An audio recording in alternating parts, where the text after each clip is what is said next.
মানুষই তার উত্তর দিচ্ছে মানুষ কতটা খুশি। একটা যেন মুক্তির শ্বাস নিচ্ছে মানুষ। প্রতিটা সেক্টরে আপনি যেদিকে তাকাবেন সেদিকে দেখবেন যেন একটা আনন্দ সবার মধ্যে। মানে যেভাবে মানুষ ভয়ে ছিল, উৎকণ্ঠায় ছিল, মানুষ যেভাবে দুশ্চিন্তায় ছিল, সেখান থেকে তাদের মুক্তি একদম প্রকৃত অর্থে ভয় আউট, ভরসা ইন। এইটা শুধুমাত্র একটা ক্যাপশন নয়, শুধু একটা স্লোগান নয়, এটা বাংলায় বাস্তবিক তার বাস্তবায়ন হয়েছে। ফলে আমাদের অনেক দায়িত্ব, যে কমিটমেন্ট আমরা মানুষের কাছে করেছি নিজ নিজ বিধানসভায়, আমাদের সেই কমিটমেন্ট রক্ষা করবার জন্য আমরা সমর্পিত, সেই কাজ আমরা করছি। শুভেন্দু অধিকারী মহাশয় বললেন একেবারে জিরো টলারেন্স। একদম একদম।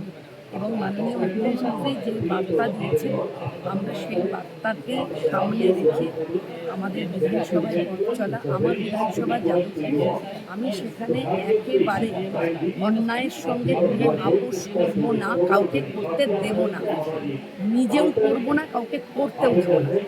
এটাতে আমি দৃঢ় সংকল্প আমার।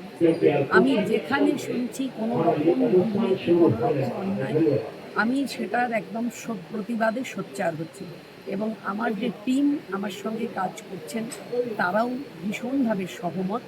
মাননীয় মুখ্যমন্ত্রী যেমনটি বলেছেন আমরা ঠিক সেই পথে, এবং আমাদের রাজ্য সভাপতি, আমাদের অভিভাবক সাংসদ মাননীয় শ্রমিক ভট্টাচার্য মহাশয়, তিনি যেমনটা আমাদের বার্তা দিয়েছেন সাংগঠনিক দিক থেকে, যেহেতু আমি সংগঠনের দায়িত্বেও রয়েছি, আমি রাজ্য বিজেপির সেক্রেটারি, স্টেট সেক্রেটারি, ফলে সংগঠনের নির্দেশ অনুযায়ী আমাকে ঠিক যেমন নির্দেশ আমার সভাপতি দিচ্ছেন, আমি ঠিক সেই নির্দেশে পথ চলছি। ধন্যবাদ।